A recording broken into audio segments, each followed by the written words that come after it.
Hello everybody and welcome back to the channel. Today we are doing a getting started video that's a little bit different to the ones that we've done before. It actually comes from a comment on one of my videos, and apologies, I can't remember who it was, so if it was you then please put it in the comments down below this one. And it was a question of how would I suggest that someone goes around expanding both sides from the getting started Waterloo set. Now, there's a number of different reasons that you might want to collect both sides. So the first one might be that you're a solo wargamer. Either there's no one in your area that you can play with, or you're just not interested in playing with other people, and that's fine too. Or it might be that you're providing both sides for someone else to play with. So the typical one might be if you want to play with your kids, or maybe you are, you have a group of friends that game already. You don't think they're going to be that interested in it, but you'd like them to try it out, so you need to provide both armies for that, because they're not going to go away and get them themselves. There are, of course, like 100 other reasons as well, but those are the two ones that first come to mind. Now, if you've not seen any of these start collecting videos before, there are some rules that we put in place. The first one is that the unit sizes are 24 for infantry, 8 for cavalry, and artillery can be 1 or 2 models, and those are for the medium-sized units. Obviously, larger ones will be larger, smaller ones will be smaller. I'm sure you can work that one out. Financially wise, we have a budget of £200, and those are divided equally into two £100 lump sums. The idea here is that it might be, say, birthday and Christmas money, or it might be from 2 different pay packets, something like that. Now, the obvious thing to do here would be just to divide that £200, £100 for the British, £100 for the French, but I'm not going to do it that way, and I'll explain why when we get to it. I'm also going to assume that you've already got the Waterloo box as well, so I'm not going to be including that in the price. So, that's about an extra 60 quid, I think, on top of what we're going to talk about here. I did think about, as we're buying 2 armies, increasing the budget to maybe £250, but I thought, you know what, if we just assume that the Waterloo box has already been purchased, then that's effectively the same thing. So we're going to stick with the same rules, £100 in 2 monthly sums, but they're going to build on top of a pre-existing Waterloo box set. Now, additionally, I'm not going to include postage and packaging on these things, because obviously that varies from country to country, and I'm not going to include things like tools, glue, paint, all that kind of good stuff, but we will be talking about bases and flags when we get to those things. The prices that I'm quoting are from the manufacturer's website as of the time of publication, but the good news here is that for some of the models, particularly the plastic sets, there are plenty of third-party retailers out there, such as the Outpost, and they'll give you 5, 10, 15, 20, sometimes even 25 or 30% off. So bear that in mind as well. Now, with all of those caveats in place, those rules talked about, we've got £100 burning a hole in our back pocket. Where are we going to begin? Well, I think the best thing to do really to get us settled in is look at what we actually get in the Waterloo starter set. Now, we get 2 units of French infantry in there wearing greatcoats, 3 units of British, and a unit of French cavalry. Additionally, the British have a cannon, and both sides have exclusive miniatures. Now, when I say 3 units of British, one of those is Hanoverian, but I mean it's a British allied, let's say then. As I said, it would be simpler just split the budget £100 each, but the reason why I'm not going to do that is because what I want to do is at the end of month 1, having spent the first £100 extra, what I want is us to have a viable 2 sides that we can face off with each other and that are balanced, and then we can balance them again in month 2. So, we'll probably end up roughly spending about the same amount of money on each army, but the goal here is to get 2 balanced armies that can face off against each other. Now, looking at the box, very similarly to when we looked at the individual armies from this box, the first thing that we can see is neither of the sides have any commands for their units. So we're going to start that off. Now, there's several places you can get commands from. I'm going to suggest Old Faithful. You might want to bookmark this website. Perry Miniatures. I'm going to jump off over there. Now, first of all, we're going to get the Hanoverians out of the way by grabbing 1 pack of BH13 Hanoverian Field Battalion, Command in Peaked Forage Caps, Red Coatees, Advancing. Whew. Well, that's certainly a comprehensive titling for that set, that is for sure. And that sorts those guys. For the British, we're going to go for 3 packs of BH5 British/KGL Infantry Command Advancing. Now that might seem a little strange. We've got 4 command groups and we've only got 3 battalions of infantry. Now why is that? Well, remember, for each command set that we're using, we're freeing up 6 minis from the original Waterloo set. So if we add our commands to the 3 battalions, that gives us 18 figures left over. We can then add the 6 from our 4th command to make that unit up to 24, and that now gives us 8 battalions of Redcoats. So we'll have 3 of British and 1 of Hanoverians. If you really wanted to get the allied nature of the British Army going on at Waterloo, then you could always paint at least one of those Redcoat regiments as a King's German Legion battalion.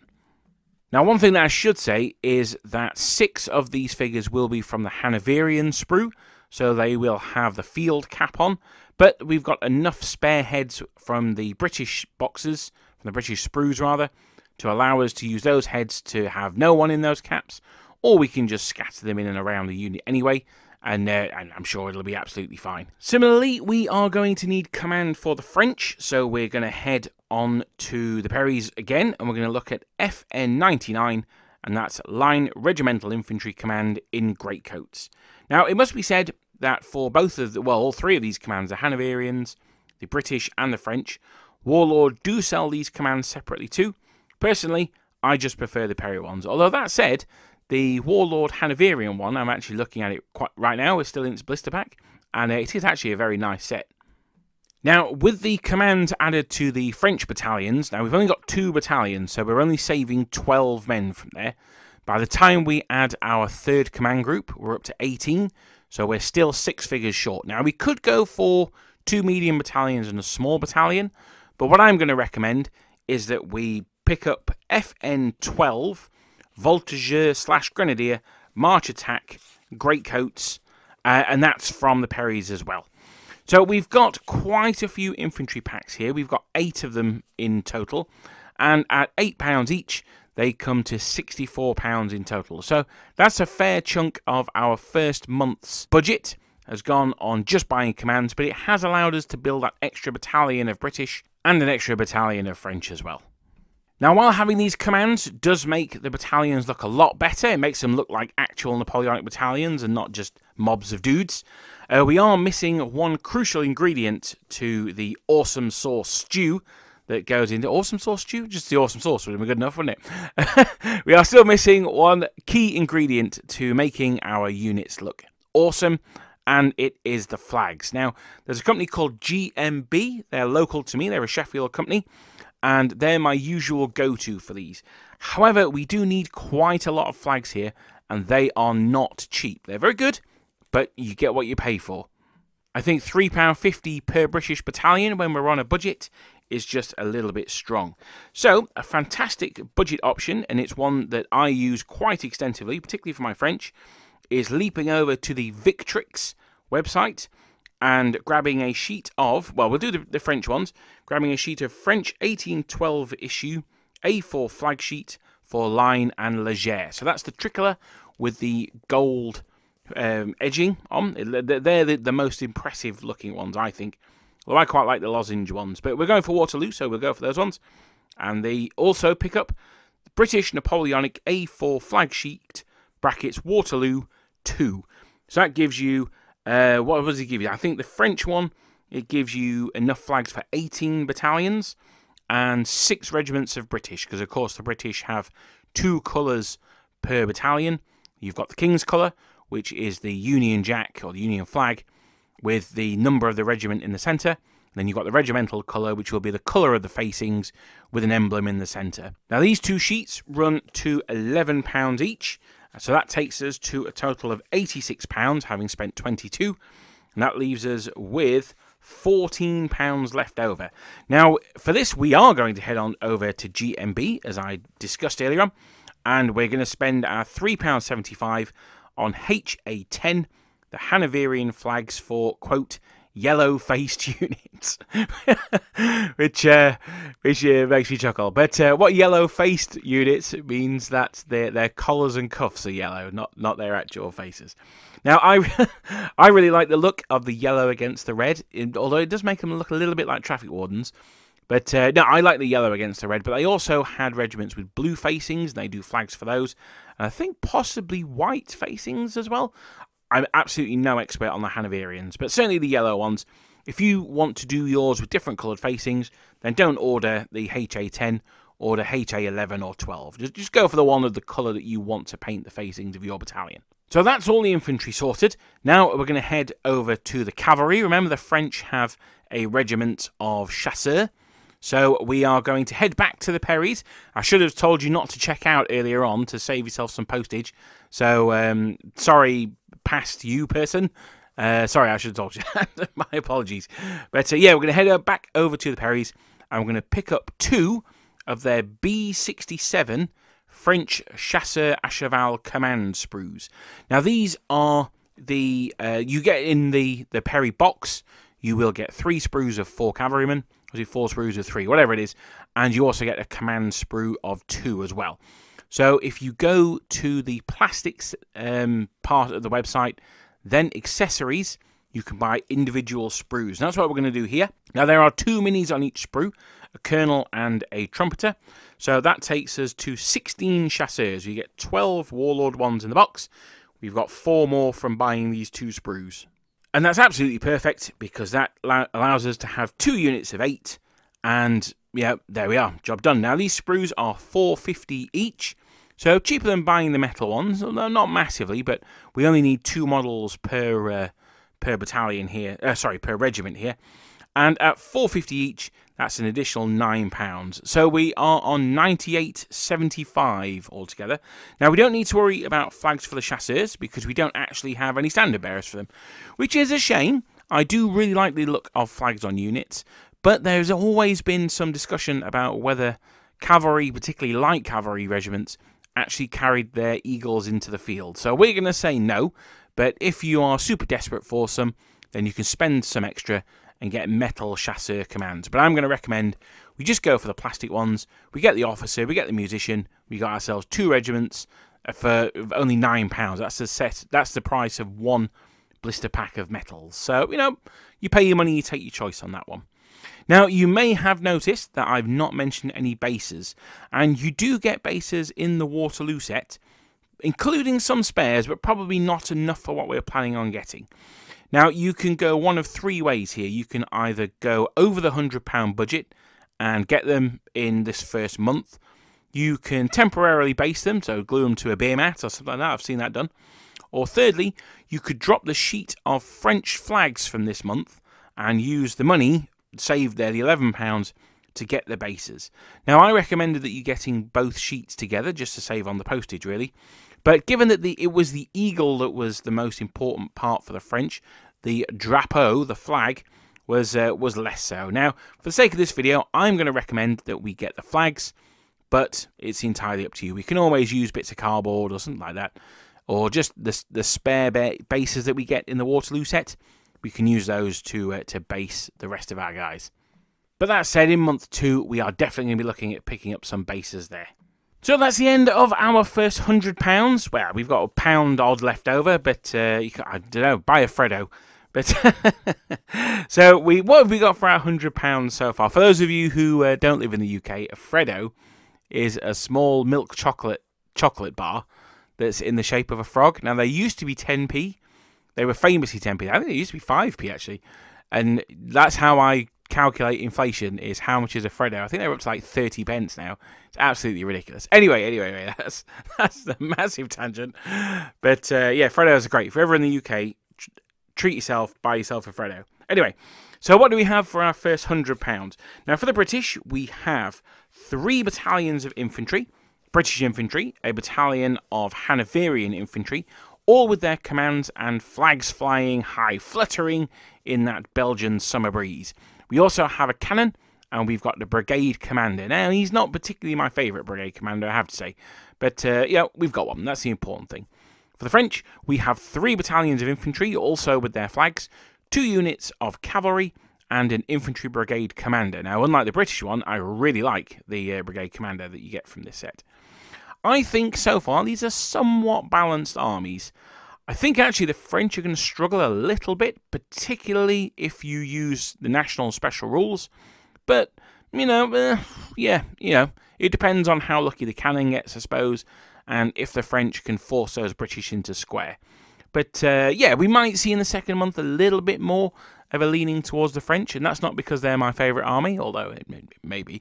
But, no, it's just because I think the French will traditionally be the attacker, particularly if you're interested in a Waterloo-style battle, and the attackers always need those extra men to make up for the ease that the British can defend with.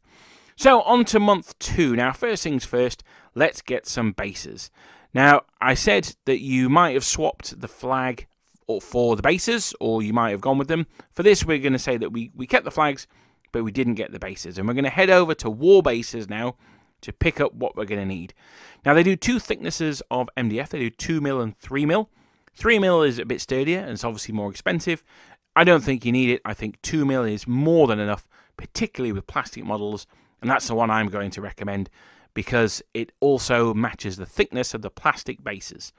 So I'm going to suggest 3 packs of 40mm square, 1 pack of 50mm square, and 1 pack of 50mm round bases. Now, the round bases are for our commanders. And that should probably do us. So 5 packs there. That's going to set us back £8.75, which with the £1.25 left over from last month, puts us at £6 spent for this month. £6 plus Freddos.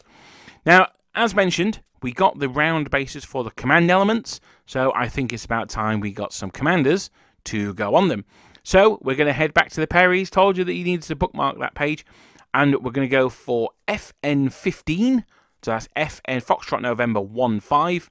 That's Mounted Generals of Division and Brigade. Now, these models represent specific characters. I think Campani is one of them. But they don't have to be. They can just be Generals of Division and Brigade. And that's what we're going to use them as today. They look quite aggressive, and that's what I like about them. They're quite animated, and they look like they're leading troops forward in the attack. Now, the British counterparts, they don't necessarily have to be so aggressive. I'm going to go with BH4, British Colonels. Now, they are really more designed for going in regiments as mounted command, but if you remember the British, they didn't have general de brigades like we did. They were often commanded by senior colonels, and their dress was a lot more restrained than what should we say, the glamour of the French. Now, normally I'd recommend that we get a second mounted pack of aide-de-camp, ADCs, but because we are concentrating on getting the most bang for our buck, I'm not going to recommend that in this video, although if we did a third month, that's definitely what I'd be looking at. But as it is, we'll leave it as it is, but I've remembered to say it this time, don't check out just yet, because I have a feeling that we might sneak back to the Perrys before the month is out. Still, we are in the hole for £18 after buying these 2 mounted sets. So that takes us to a total spend of £24 so far this month. So just under a quarter. So, yeah, I don't think it's going too bad. Now, those are the essential leftovers from month 1, and they're now out the way. So I now want to talk about there's 2 different ways that we can go. The first one is to gain complete equality of forces.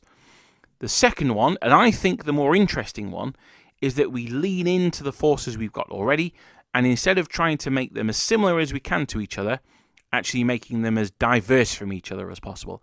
And there's balance both ways there. You can get balance because you've got what's effectively a mirror match, or you can have balance because the armies are so far onto the extreme that they sort of balance each other out in the horseshoe politics sense of the term. So we're going to start off with the first option, the one that's gets you 2 armies that are basically the same, and this is the approach I would take if you're, say, getting kids into the game or something like that, someone who's maybe not into historical wargaming or hasn't wargamed much, because it looks inherently fair and it feels inherently fair, and there's absolutely nothing wrong with that. So for them, I would recommend this. And the British, we look at the armies at the moment. The British, we have an extra battalion. So the British have got 4, if you include the Hanoverians. The French have only got 3. Now, we are talking about Waterloo here, and is there anything more famous at Waterloo than the attack of the Old Guard? I don't think so. So I'm going to recommend that we head over to Victrix, and for £7, we get Napoleon's French Middle Imperial Guard. Now, that's right, I said the Middle Guard, even though we're after some Old Guard. And the reason is, so I've said this before, anyone who's seen my videos will know I'm a huge evangelical guy for this. Do not buy the Old Guard or Grenadiers or Chasseurs box unless you want just tons of Old Guard, Grenadiers or Chasseurs. The Middle Guard box gives you 2 sprues of each with separate Middle Guard heads. It's the same price as buying 4 sprues of either of those if you get this specific box. So my recommendation is get the Middle Guard box. You get 15 models on each sprue, including 3 command. So if we use one of those commands and the other 12 models from that gives us 15. We can't use a second command, so we've got another 12 from that one. So that gives us 27 models to make Old Guard Grenadiers. We do the same with the 2 Chasseur sprues. We've got 24 models to make the Chasseurs as well. Given that we have those extra sort of 3 models for each one, remember we're having battalions of 24, what you could always do is have 1 battalion of, say, 30 Grenadiers and 24 Chasseurs, or vice versa, whichever one your favourite is, and turn that into a large unit. You will have all the Middle Guard heads left over, so you can use those either on your Warlord minis or put them to one side and you can use them in the future. But this is, if you take nothing else from this video, that is my super top tip. Unless you want 2 or 3 battalions of Old Guard Grenadiers specifically, then get the Middle Guard box. It's much, much better value for money, and it allows you to have both of the Old Guard regiments. Now, they're also going to need a cannon to balance out against the British one. So we're going to head to the Perrys, and I'm going to recommend that we pick up FN-17 foot artillery firing 6-pounder, and that'll cost you £10. Now, what I should say about the artillery is it really doesn't matter what artillery you want to go for. There's a million different codes for French artillery. You've got 6-pounders loading, firing, 12-pounders loading, firing, guard guns loading, firing, horse artillery loading, firing. You've got howitzers. Whatever you want to go with, then it doesn't matter because it's just a representation of the battery. So have a look through those models on the Perry website. See the one that you like the look of the most and go for that one would be my recommendation. Whichever one you go for, it's going to be £10, so that takes us to £61 so far spent this month.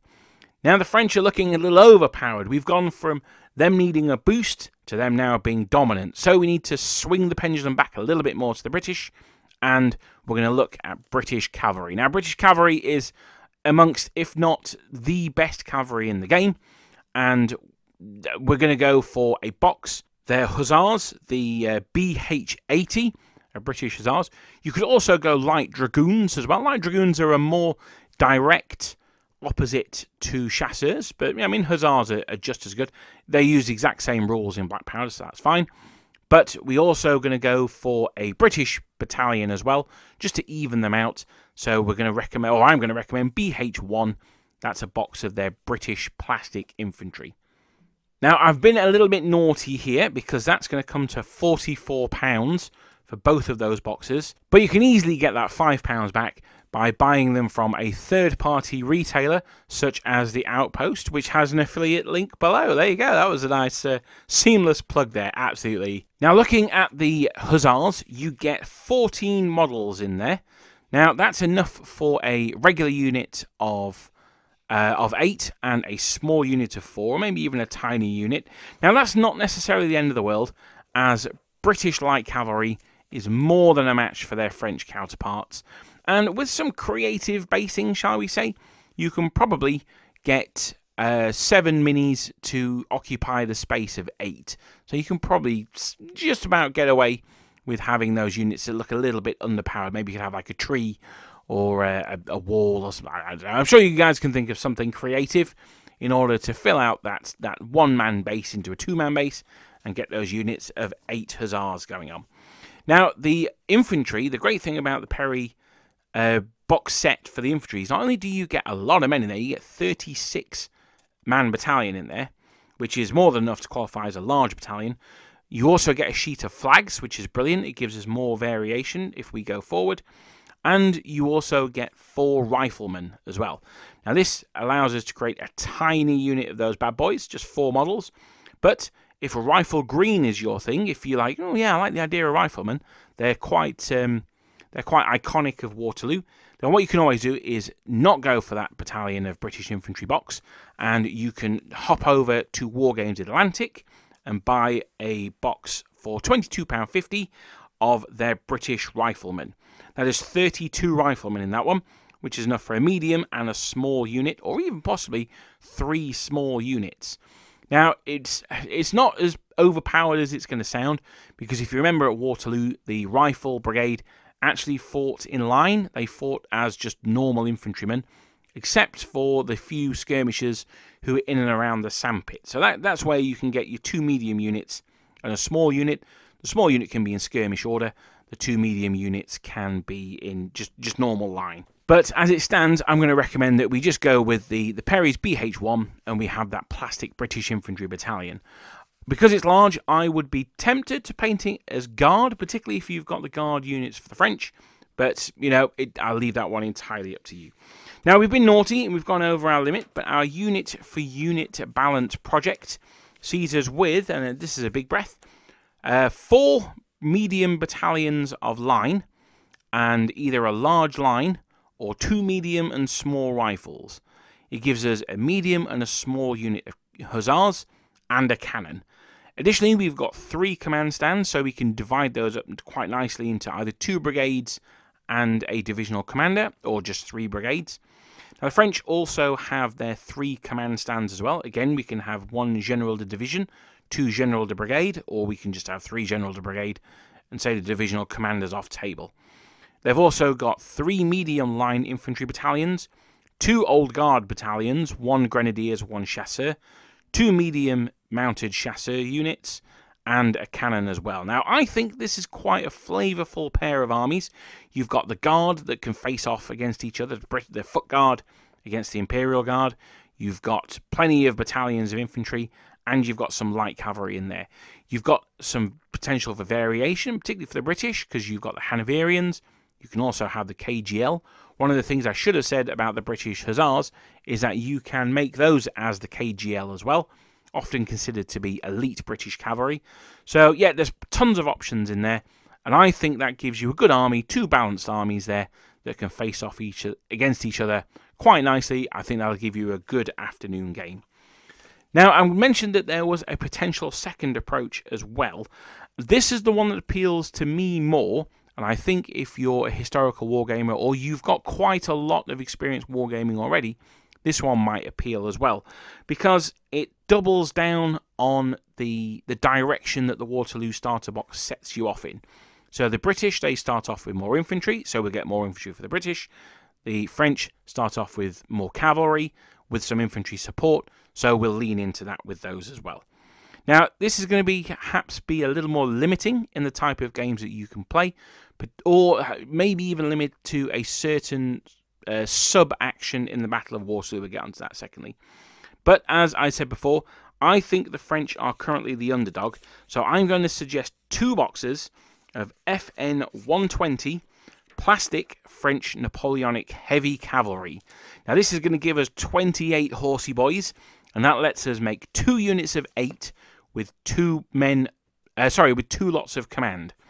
Now, what I would be tempted to do in this case, however, is only use 1 of those command sets, because I would make that the first squadron of a cuirassier regiment. The other 2 units would be the 2nd and 3rd squadron, and I would use the spare colonel and trumpeter that you haven't used in, because we've got 2 boxes, so each one of them comes with a colonel and a trumpeter. I would put those guys on a round base. I would use that as a heavy cavalry, well, it'd be a regimental commander in this case. But rules-wise, he'd obviously be a brigade commander. Now, I should say, similarly with the cannons, I recommend getting the heavy cavalry here, because for me, if you're going to lean into the cavalry and you're talking Waterloo, yeah, I'm thinking of Marshal Ney's great charges against the British squares. And when I think of that, I think of the great panorama with the cuirassiers and the carabiniers and all that good stuff on there. So that, to me, is the very basis of Waterloo. That's really what it makes me think of. However, if you don't like going in for the cuirassiers or the carabiniers, they're not your thing, then you can equally do it with dragoons or even chasseurs or hussars if you like. Well, whatever you want, basically. But for me, the heavy cavalry, those armoured Frenchmen, that for me is very much the stuff of Waterloo. So that's why I recommend with that one. So those two boxes, whichever ones you go for, are going to be £44, taking us to £68 in total. Now, this magnificent group of horsemen have to charge against something. So now I'm going to recommend that we pop back to Victrix and we pick up a box of British Napoleonic Highlander flank companies for £27, taking us to £95. Now, Victrix do two boxes of Highlanders, one of flank company and one of centre company. The flank company is the ones that have the big lace. They're called nests, or that's what they were referred to. They're the big lace poofs on their shoulders, and the line don't. Now, realistically, it doesn't really matter which one you go for. I recommended the flank company because I think it's a lot easier to shave the nests off than it is to sculpt them on. You know, because obviously the centre companies are going to need some flank companies as well. Or, to be honest, I don't think it really matters. I'd just leave them on. But this box gives us a huge 60 minis. That allows us to make 2 battalions of 24, each with a full command group, with 24 left over. Now, you can use these as a tiny unit. You could use them as skirmishers. Or, you know, when you've deployed the light companies from your 2 Highland battalions. Or you could even sow them amongst your command bases, things like that, just to give, you know, the brigade commander, one of the colonels that I recommend we get, he's got a bonnet on, so he could be marching alongside maybe one man and a piper or something like that. That would sow fear into the hearts of the French, I'm sure. So by going down this route, the second route, the one that recreates Ney's Great Charge, I should have recommended that we buy a Marshal Ney figure as well, shouldn't I, really? Oh, well, never mind. Glorious but doomed cavalry charge. We've got 3 units of the Grossfrere, the cuirassiers, the big men on big horses, and 2 units of their little brothers, the chasseurs. We've got 3 battalions of the infantry, and we've got plenty of brigade commanders, or possibly even a divisional commander as well. This will give you a fast, hard-hitting force, and they will be charging the Thin Red Line, held by 3 battalions of British Line, or 1 of Hanoverians, 2 of kilt-wearing battalions of Amazons, and the Highlanders. I should say, actually, that according to the Victrix website, they are still packaged with their flags. However, I am not going to stand surety for that one. If you're unsure, you're best off emailing them, but according to the website, they still have their flags. And you also have a cannon that can pour fire into the advancing cavalry. Maybe you could put it in the corner of one of those squares. Now, this is a much more limited pair of armies, but it is a lot more thematic, in my opinion. It particularly pushes towards the narrative of Waterloo. And I think that what you could quite easily do is play a game with those and then swap over. Something that I've experienced in the past, and certainly something that General Dan's experienced in the past, is that having a command of just one troop type can get a little bit dull, though. So that's why I would only recommend this second approach for people who are either already established gamers, possibly even established Napoleonic historical war gamers, just not for Napoleonics. So let me know if you have enjoyed this one. If you have, I might look at doing other balanced armies. So I might do French versus Russians, or French versus Prussians, or even something totally out there, something like Italians versus Austrians or something like that. But let me know if you enjoyed it. Which of those 2 approaches do you think would be most useful? And let me know if you've ever had games where you've had those really skewed armies that are perhaps just cavalry or just infantry or whatever it is. But thank you very much for listening. I hope you enjoyed that one. Something a little bit different. I hope you enjoyed it, and I shall see you guys next time.